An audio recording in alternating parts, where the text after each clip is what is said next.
Hello there, friends, and welcome back to Crazy for Crafting. So today I'd like to walk you through the process of making a snow globe ornament. Excuse my noisy dogs. They always like to talk when I'm on screen. But I had been visiting a friend and noticed that she had these beautiful snow globe ornaments on her tree, and I had never seen them before. And so I, of course, set about to the task of making them with my Cricut. And I'll walk you through the materials that I'm using. Oh my goodness. My greyhound, instead of barking, he cries. And so that's what you're hearing. This is the finished snow globe.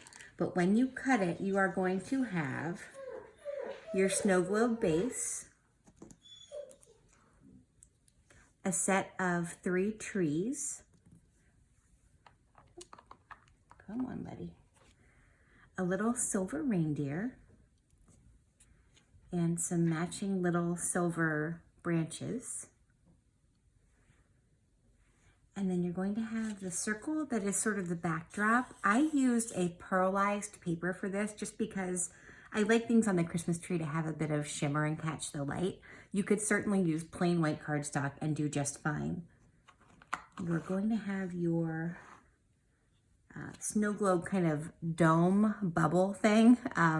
It has, the ones I purchased have a peel off sort of self-adhesive thing happening.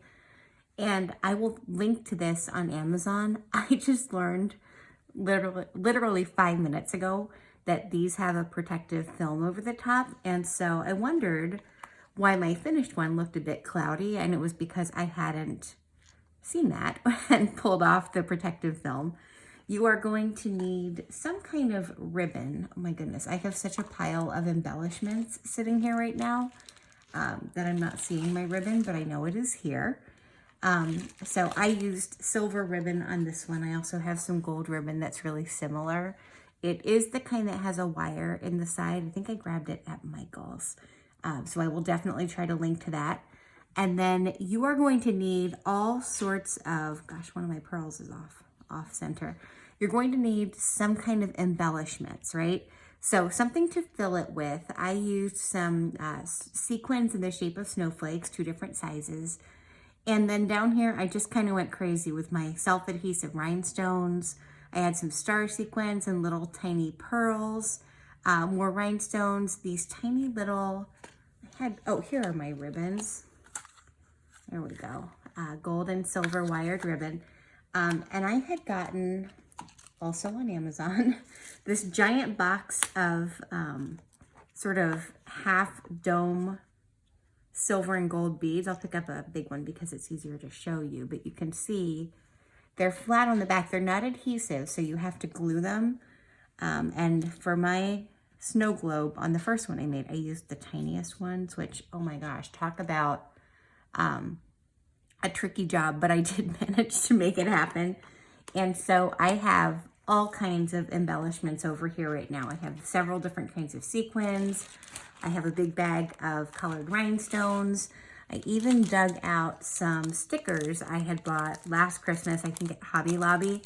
I have these big flat Christmas gems. So there are so many ways that you can embellish it. Yours does not need to look like mine. But let's go ahead and assemble one the way that I did it. And I did include in my cut file a separate, different one that I haven't actually tried yet, a red one with some stockings hanging by the fire. So depending on whether anybody comes bursting into my house, I live in a house with 5 other people, my husband and our 4 kids. And so I don't know when someone is coming home. So I grabbed this moment to make a video, but if it gets noisy in here, we may just do the one. And if we have the time, maybe we'll go ahead and do another. So let's start by adhering the circular background to the snow globe part of the globe. As always, I'm using my Barely Art Precision Craft Glue. I've got the precision tip on. Really, I kind of just don't ever take it off. And for this, I'll need it when I'm adding all of the tiny little embellishments. They're gonna need those itty bitty drops of glue. So this is one of those, you know, kind of eyeball it instances. And you want to eyeball it carefully because, you know, if you get glue on metallic cardstock and, you know, you move it around, it is going to leave streaks. Now, the lucky part, I guess, of all this is when we adhere the globe piece, it may cover some of that. So you've got at least a safety net. That's about as centered as I think I'll probably be able to get it. And then we're going to add the reindeer and the trees. Now, I like to leave a bit of empty space down here for all of the fillers, the confetti, the sequins to go into. And so I don't position my inside design super close to the bottom for that reason. So we're just gonna put some glue the back of our trees. This is a nice project for, gosh, I'm sorry if my hand's in your way, for using up some scraps. I just happened to have some glitter paper and some foil cardstock in my stash of, you know, partially used. And I kind of tried to mix it up here, but I don't think it really matters. I was going for kind of a bit of shiny just so that it would catch the light on the tree. And I'll let those guys stay. I try to be really careful about touching it because, you know, this kind of cardstock is really very sensitive to any kind of, you know, oils from your hands or glue or stray anything will make a mark on it. And so I'm trying hard not to do that. And then we're going to grab our little reindeer. I have found, just as an aside, when you buy glitter cardstock, I find that there are kind of two different textures. There's the kind that feels really rough and glittery and the glitter comes off on your fingers. And then there's this kind where it feels super smooth, almost like it's not glittered. And for me, I'm finding that this cuts, especially these intricate cuts, so much better. I did try it using the other type of glitter cardstock that was coarser. And I found that trying to cut out this intricate design, even on an intricate design setting, just pulled my cardstock apart into layers and I wasn't able to use it.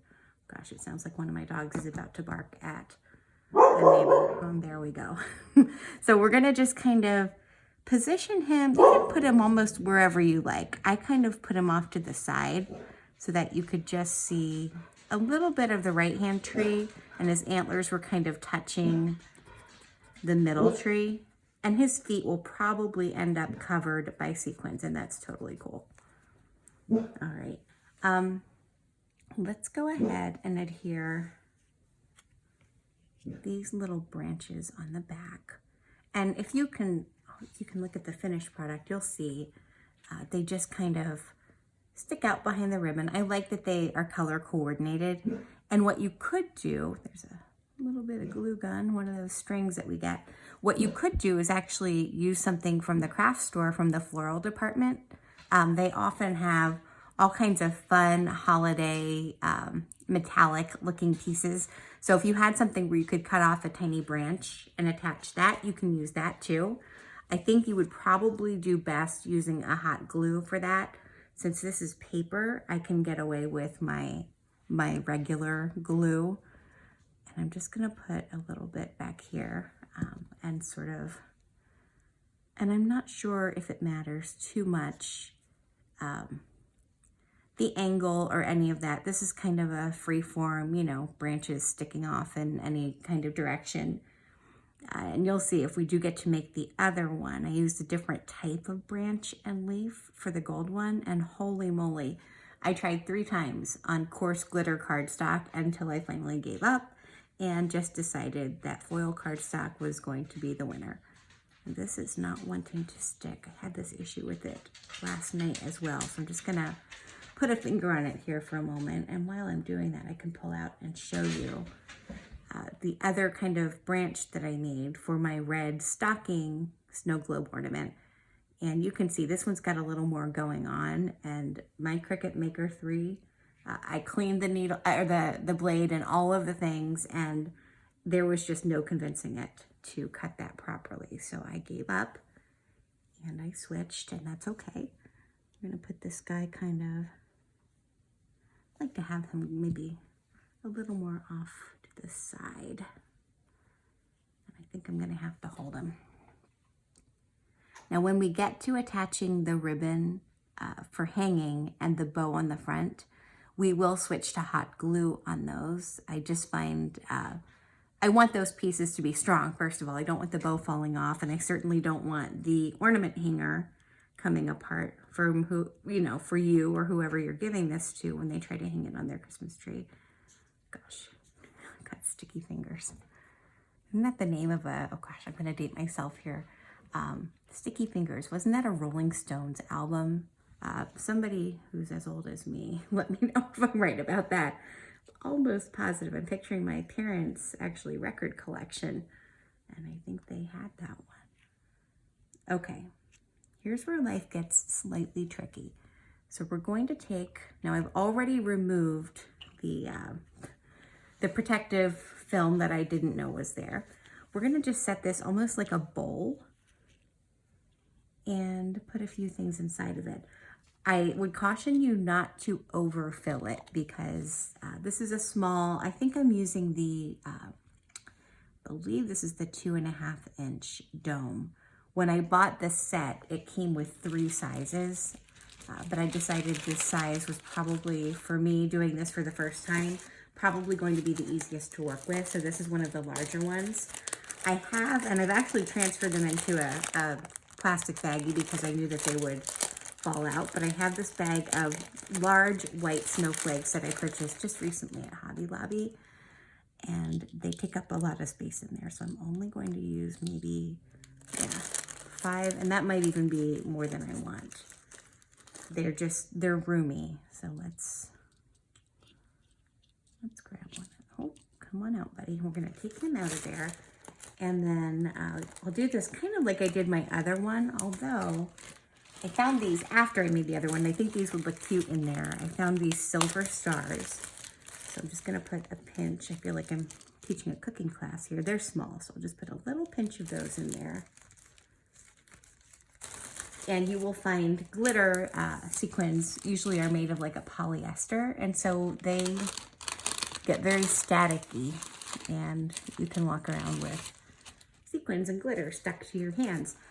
This is another pack. I believe this came from Hobby Lobby. It has some really big iridescent snowflakes, but what I want to grab are these little, the smaller, there are some like clearish ones, and then there's like a couple different shades of blue.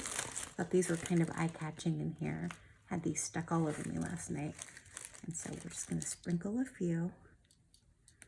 Again, this is maybe a less is more situation. I know the temptation, at least for me, is like, I believe more glitter, more confetti is always better, but in this case, it's probably not. Okay, so here's where I found it really difficult last night. I'm gonna try to do this with you and maybe do a better job. We wanna get a hold of this, there we go, the cover over the self-adhesive layer, and just put that to the side. And then I'm just gonna very carefully sort of feel my way here, eyeball it, and cross my fingers. I'm not pressing hard because I want to see how I did. Yeah, and that looks so much better. Okay. I wasn't as careful, I think, last time I did it, and so I ended up really off center. And then I just want to go around, especially because I had some issues there, and really adhere this. So let's just kind of shake them down. And you can see there's plenty of filler in there. And here's the part where we get to be fancy. So using whatever you have, whether that is ribbon or rhinestones or pearls or whatever you have, it's time to decorate this bottom portion. And so I think I'm gonna switch to a time lapse just so that you're not watching me do something super tedious for a long period of time.